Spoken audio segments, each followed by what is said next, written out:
सभी को नमस्कार। आज हम करेंगे आर्थिक विकास क्या है या आर्थिक समृद्धि और यह कल्याण को कैसे प्रकट नहीं करता है। इस पर कई बार प्रश्न आता है। जो प्रति व्यक्ति आय बढ़ती है ना, प्रति व्यक्ति वास्तविक आय का बढ़ना देश के विकास का सूचक है। यानी वास्तविक जीडीपी जब भी बढ़ती है प्रति व्यक्ति, तो उसे देश का विकास कहा जाता है। याद कीजिए, अपने इंडियन इकोनॉमी के सेकंड लेसन में जब आप योजनाएं कर रहे थे तब भी आपने पढ़ा था ये, यदि देश के जीडीपी को एक केक मान लिया जाए और इस केक का आकार बड़ा हो जाए तो हम कहते हैं कि देश में आर्थिक समृद्धि हो रही है ना। याद कीजिए, उस लेसन में हमने पढ़ा था। यानी देश में वस्तुओं और सेवाओं का उत्पादन बढ़ता है ना, तो इसको आर्थिक समृद्धि या आर्थिक विकास नाम से पुकारा जाता है। अब आप पिछले कई सालों से देख रहे हैं, आप बचपन से देख रहे हैं, हम लोगों के लिए तो और ज्यादा कहा जा सकता है कि हमने कितनी तेजी से विकास होते देखा है। आपने भी बहुत सारी चीजों का विकास देखा है। बहुत सारी वस्तुओं का उत्पादन तेजी से बढ़ा है देश में। अब पढ़ते भी हैं, हिस्ट्री में, ज्योग्राफी में, इकोनॉमिक्स में बहुत बार पढ़े हैं। प्राथमिक क्षेत्र का विकास हुआ, हम हरित क्रांति ले आए। 1967-68 में हमारा कृषि उत्पादन तेजी से बढ़ा और उसके बाद से बढ़ता जा रहा। उद्योगों में हमने कई नए उद्योग स्थापित कर लिए।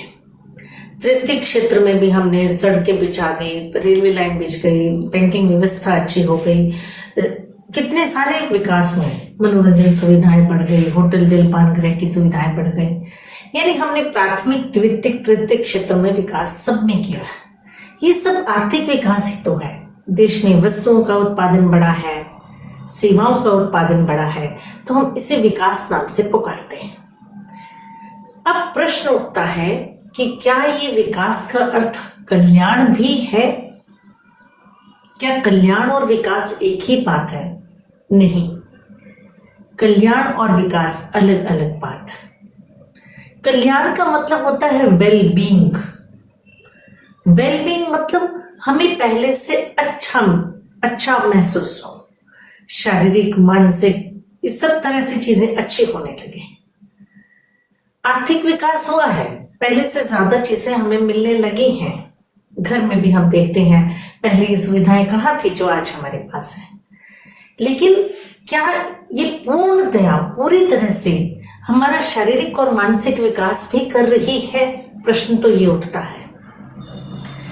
जो प्रति व्यक्ति आए है ना बेटा, उसमें क्या कमियां हैं? कल्याण में से संबंध मिला दें तो इसमें ऐसी क्या कमी है जो कल्याण को इससे रिलेट नहीं कर पा रहे हैं? जैसे प्रति व्यक्ति आय कभी भी असमानताओं को प्रकट नहीं करती है। वास्तविक जीडीपी बढ़ गई, इसने कहीं नहीं बताया कि देश में असमानताओं से क्या है, ये हमें प्राप्त हुई है। देखिए, अपने देश की बात करते हैं। एक तरफ टाटा कंपनी है, बहुत सारी कंपनियां, अंतरराष्ट्रीय कंपनियां, नाम इन्फोसिस कंपनी है, एशियन पेंट्स हैं, कितनी सारी कंपनियां हैं, बड़ी कंपनियां जो देश की जीडीपी में बहुत बड़ा योगदान देती हैं। और दूसरी तरफ देश की 22% जनसंख्या हम पढ़ाते हैं कि गरीबी रेखा से नीचे रहती है। इस असमानताओं को क्या प्रति व्यक्ति आय ने बताया? नहीं बताया। ऐसे ही याद कीजिए, आपकी 10वीं में एक फर्स्ट पॉइंट पे था, फर्स्ट लेसन में, ए देश बी देश। ए देश में 5 लोग रहते हैं, बी देश में भी 5 लोग रहते हैं। ए देश में एक व्यक्ति की आय 10,000 है, दूसरे की 10,100 है, तीसरे की 10,200 है, चौथे व्यक्ति की 9800 है, पांचवें व्यक्ति की 9900 है। टोटल आय की बात करें तो 50,000 हो गई। 5 से डिवाइड किया तो प्रति व्यक्ति आय 10,000 आ गई। एक बी देश है जिसमें एक व्यक्ति 48,000 रुपया कमाता है, बाकी 4 लोग 500-500 रुपया केवल कमाते हैं। प्रति व्यक्ति आय निकालो तो बी देश की भी प्रति व्यक्ति आय कितनी निकलती है? 10,000। हम कह देते हैं कि दोनों ने बराबर विकास किया है। ए देश की भी प्रति व्यक्ति आय 10,000 है और बी की भी प्रति व्यक्ति आय 10,000 है। लेकिन क्या इन दोनों देश में समानताएं हैं? ए में ज्यादा समानता है, बी में एक अकेला व्यक्ति 48,000 रुपया ले गया। असमानताएं हैं उस देश में। जब असमानताएं होती हैं, चाहे वो किसी भी तरह की असमानताएं हो, वो अच्छी चीज नहीं होती है। और आर्थिक असमानता को तो ये तुरंत बताया है इस उदाहरण में। और ये प्रति व्यक्ति आय यानी आर्थिक समृद्धि कहीं नहीं बताती है, लेकिन ये हमारे कल्याण को तो प्रभावित करती है ना। कल्याण, जहां समानताएं हैं वहां हमारा कल्याण अच्छा है, और जहां असमानताएं हैं वो कल्याण अच्छा नहीं है। इसी तरह से जो प्रति व्यक्ति आय है, जब हम राष्ट्रीय आय की गणना करते हैं, वो गैर मौद्रिक लेन देन को प्रकट नहीं करता है। बहुत सारे लेन देन जीवन में हम गैर मौद्रिक लेन देन करते हैं जो मुद्रा के रूप में नहीं है, वस्तु या सेवा के रूप में है, राष्ट्रीय आय में शामिल नहीं है और हमारे कल्याण को प्रभावित कर जाते हैं। वो गैर मौद्रिक लेन देन है। छोटा सा उदाहरण देती हूँ। आप थके हुए आ रहे हैं, कहीं से एकदम थके हुए आ रहे हैं, है ना, पूरा बस का सफर करके आए हैं, बहुत तेज प्यास लगी है। जैसे ही आप उतरे, किसी ने आपको एक गिलास पानी पिला दिया। जो आपको उस समय कल्याण महसूस हुआ, क्या वो राष्ट्रीय आय में शामिल है? नहीं है। बहुत सारे गैर मौद्रिक लेन देन, हम कई बार क्या होता है, तुम देखना, पुराने कपड़े देके हम बर्तन खरीद लेते हैं, वो राष्ट्रीय आय में शामिल नहीं है। पुराने वस्तुओं का लेन देन राष्ट्रीय आय में शामिल नहीं है, लेकिन वो हमारे कल्याण को प्रभावित करता है। बहुत सारे गैर मौद्रिक लेन देन हम जीवन में करते हैं जो हमारे कल्याण को प्रभावित करते हैं। जैसे अभी मैंने उदाहरण दिया, एक कोई महिला है, एक और लेते हैं उदाहरण, बहुत सारा बोझा यानी घास लेकर आ रही है, उसने रखा घास, आप वहां से गुजर रहे थे, थोड़ी देर बाद उसको जरूरत थी उसको कोई उठवा दे, आपने उसको उठवा दिया। ये लेन देन, ये चीज जो आपने की, क्या ये राष्ट्रीय आय में शामिल है? नहीं है, लेकिन आपके उस महिला के कल्याण को प्रभावित कर गई, खुश हो गई, वो बहुत सारी दुआएं भी आपको दे गई। ऐसे बहुत सारे उदाहरण आप जीवन के ले सकते हैं जो गैर मौद्रिक लेन देन है और आपके कल्याण को प्रभावित करते हैं और राष्ट्रीय में शामिल नहीं है। इसी तरह से बाहरी प्रभाव, बाह्यताएं, बाहरी प्रभाव या बाह्यताएं होती क्या है? कोई भी वस्तु या सेवा जिसका आपने या हमने उत्पादन नहीं किया, लेकिन वो हमें प्रभावित कर गया। कोई भी वस्तु या सेवा का उत्पादन जो हमने नहीं किया और वो हमें प्रभावित कर गया, इसको हम कहते हैं बाह्यताएं या बाहरी प्रभाव। पॉजिटिव बाह्यताएं भी होती हैं, नेगेटिव बाह्यताएं भी होती हैं, और ये हमारे कल्याण को प्रभावित करती हैं और राष्ट्रीय आय में शामिल नहीं है। जैसे पॉजिटिव बाह्यताएं की बात करते हैं। मेरे घर के सामने एक पार्क बना है, स्कूल में एक बहुत सुंदर अच्छा पार्क बना है, बहुत अच्छी हवा आती है, पेड़ पौधे लगे हैं। सुबह सुबह मैं वहां निकलती हूँ तो मुझे बहुत अच्छी सांस आती है, शाम को गुजरती हूँ तो रात की रानी की खुशबू आती है ना। मैंने ये पार्क नहीं बनाया, लेकिन ये मुझे खुशी महसूस करवाता है। ये पॉजिटिव बाह्यताएं हैं। ऐसे ही आप शिक्षा प्राप्त कर रहे हैं, हो सकता है आपके दादा दादी जी, नाना नानी जी ने शिक्षा ना प्राप्त की हो, लेकिन आपने उनके विचारों को बदल दिया, साइंटिफिक विचार उनमें ले आए। आपने कहा कि देखिए ये रूढ़िवादिता वाली चीजें हैं जो आपने धीरे धीरे उनकी खत्म कर दी, साइंटिफिक विचार ले आए। यानी उन्होंने शिक्षा प्राप्त नहीं की थी, लेकिन शिक्षा का प्रभाव उन पर अच्छा पड़ गया। तो ये क्या है? ये पॉजिटिव बाह्यताएं हैं। मैंने इंटरनेट की रिसर्च नहीं की, है ना। हम सब ने पता नहीं किससे रिसर्च की होगी, बहुत अच्छी चीज की रिसर्च हुई। इंटरनेट कनेक्टिविटी, व्हाट्सएप है, यूट्यूब है, ये सब जो प्लेटफॉर्म है, ये हमने रिसर्च नहीं की है, लेकिन अभी ये लेसन जो है वो आपके पास यूट्यूब के माध्यम से पहुंच जाएगा।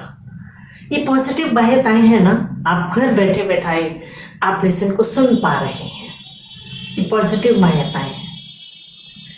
पेपर में कई बार आता है 2 पॉजिटिव बाह्यताएं बताएं। शिक्षा लिख सकते हो, इंटरनेट लिख सकते हो, स्वास्थ्य की सुविधाएं लिख सकते हो। कि स्वास्थ्य सुविधाएं हमने तो नहीं बनाई ना, हमने रिसर्च नहीं की, मेडिकल रिसर्च। अभी लिख सकते हो कोरोना वैक्सीन तक भी आ गया, तो हमारे मन में अब कोरोना का जो बहुत ज्यादा फोबिया, डर था, वो धीरे धीरे कम हो रहा है। तो ये सब चीजें जो पॉजिटिव बाह्यताएं हम पे आ रही हैं, वो धीरे धीरे ये बाह्यताएं कौन सी हैं? शिक्षा की हैं, स्वास्थ्य की हैं, इंटरनेट कनेक्टिविटी की है, पार्क बनने की है। आपके मन में बहुत सारी बाह्यताएं आ सकती हैं कि ये काम मैंने नहीं किया, लेकिन मुझ पर इसका अच्छा प्रभाव पड़ रहा है। इसी तरह से नेगेटिव बाह्यताएं भी होती हैं, नकारात्मक बाह्यताएं जो हम पर बुरा प्रभाव डालती हैं। ऐसी बाह्यताएं जिसमें हमने उत्पादन नहीं किया, लेकिन वो हम पर बुरा प्रभाव डाल रही हैं। जैसे उद्योग खोले जा रहे हैं, है ना, उद्योगों से जो धुआं उड़ रहा है आकाश में, वो हमें प्रभावित कर रहा है ना। हमें सांस लेने में दिक्कत आ रही है, हमें बहुत सारी बीमारियां पॉल्यूशन से हम सबको लग रही हैं। ऐसे ही जमीन में रासायनिक खाद, कीटनाशक दवाइयां हम डाल रहे हैं, उसके कारण जो हम खाना खाते हैं उसमें वो विटामिन हमें नहीं मिल पा रहे जो मिलने चाहिए। इसी तरह से आप देखते होंगे कि नदियों का पानी जो है उसमें पोल्यूशन हो रहा है, ओजोन परत का छेद बड़ा हो रहा है, भूमिगत जल नीचे जा रहा है। ये सब चीजें हमने तो नहीं की ना। जैसे मैं बात करूं कि मैंने फैक्ट्री नहीं लगाई, लेकिन पोल्यूशन हो रहा है। मैंने एसी नहीं चलाया, लेकिन उससे लोगों ने जो चलाया, उससे जो गैस निकल रही है उसका प्रभाव वैश्विक उष्णता पर पड़ रहा है, ओजोन परत पर पड़ रहा है, और उसका प्रभाव हम सब पर पड़ रहा है। ये नेगेटिव बाह्यताएं हैं कि आपने उनका उत्पादन नहीं किया, लेकिन आप पर बुरा प्रभाव पड़ रहा है। और ये जीडीपी में कहीं शामिल नहीं है कि शिक्षा का हम पर पॉजिटिव प्रभाव पड़ रहा है। जीडीपी कहीं आंकते नहीं है इस चीज को, या इंटरनेट से क्या हम पर पॉजिटिव चीज आ रही है उसको जीडीपी ने नहीं बताया है। उसने तो सिर्फ ये बताया अब पहले इतने मोबाइल थे, अब इतने मोबाइल हैं, पहले इतनी कारें थी, अब इतनी कारें हैं। दोनों इफेक्ट पॉजिटिव और नेगेटिव जीडीपी में शामिल नहीं है। लास्ट जीडीपी कभी ये नहीं बताती है कि ये जो भी जीडीपी बढ़ रही है ना, जो भी देश का उत्पादन बढ़ रहा है, वो कैसे बढ़ रहा है। हमने सड़कें बिछा दी, रेलवे लाइन बिछा दी, कृषि उत्पादन बढ़ गया, लेकिन कैसे सड़कें बिछाने के लिए कई पेड़ काटे गए होंगे, जीडीपी ने नहीं बताया। जीडीपी ने तो सिर्फ ये बताया पहले इतनी जीडीपी थी, अब हमारी जीडीपी इतनी है, पहले इतना प्रोडक्शन था, अब हमारा प्रोडक्शन इतना है। लेकिन कैसे बढ़ाई, हमने ये तो बता दिया कि सड़कें बिछी, इतने करोड़ रुपया सड़क बनने पर खर्च हुआ, ये जीडीपी का हिस्सा है क्योंकि पूंजी निर्माण है। लेकिन इसके लिए पेड़ काटने पड़े, है ना, कृषि योग्य जमीन के ऊपर सड़क बनानी पड़े, तो ये नहीं बताया जाता। इसी तरह से बहुत सारी चीजें, जैसे खेत में प्रोडक्शन हरित क्रांति के तहत इतने से बढ़ के कितना हो गया, लेकिन रासायनिक खाद, कीटनाशक दवाइयां, इनसे हम पर क्या बुरा प्रभाव पड़ रहा है जीडीपी ने नहीं बताया। यानी जीडीपी की रचना एक्सप्लेन नहीं की जाती कि कैसे बढ़ रही है। जीडीपी हमको सिर्फ इतना बताती है कि हमारा प्रोडक्शन इतना था, अब बढ़कर इतना हो गया, और कल्याण अक्षर आ जाए, जीडीपी और कल्याण, और ये पॉइंट्स में से कोई भी हेडिंग लिखा हो, उस हेडिंग को आप एक्सप्लेन कर देंगे कि कल्याण को ये चीजें प्रभावित करती हैं, असमानताएं हमारे कल्याण को प्रभावित करती हैं, बाह्यताएं हमारे कल्याण को प्रभावित करती हैं, कैसे उत्पादन होता है कि हमारे कल्याण को प्रभाव डालता है, और ये जीडीपी में शामिल नहीं है। उम्मीद करती हूँ कॉन्सेप्ट क्लियर हुआ।